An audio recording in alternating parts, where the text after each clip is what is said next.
ஐயையோ, இந்த மனுஷன் வேற மீன் எடுத்து வச்சுட்டு எங்கே போனா அப்படின்னு தெரியலையே.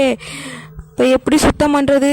சரி சரி, பக்கத்தில் தான் அம்மா வீடு இருக்குல்ல, போய் சுத்தம் பண்ணி கொடுக்க சொல்லுவோம். அம்மா அம்மா. சே, இவ வேற பக்கத்தில் இருந்துக்கிட்டு ஆவுனா அம்மா இல்லம்மான்னு வந்துடுறா.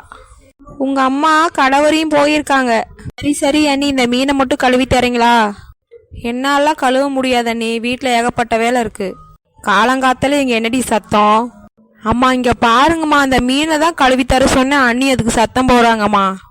ஏண்டி லதாக்கு மீன் கழுவ தெரியாது, கழுவி கொடுத்தாத என்ன? அது என்ன திங்க தெரியுது, கழுவு தெரியாதா? இந்த காக்கா குருவி வேலை என்கிட்ட வேண்டாம். உங்கள் மகளுக்கு மற்றவங்க மேலே எரிஞ்சு வீல சொல்லி கொடுத்துருக்கீங்கல்ல, மீன் கழுவவும் சொல்லி கொடுங்க, நான் வரேன். எல்லாம் நீ கொடுக்குற இடம்தாம்மா, நானும் வரேன். இந்த மீனை என்னடி பண்ணுறது? குப்பையில் போடு.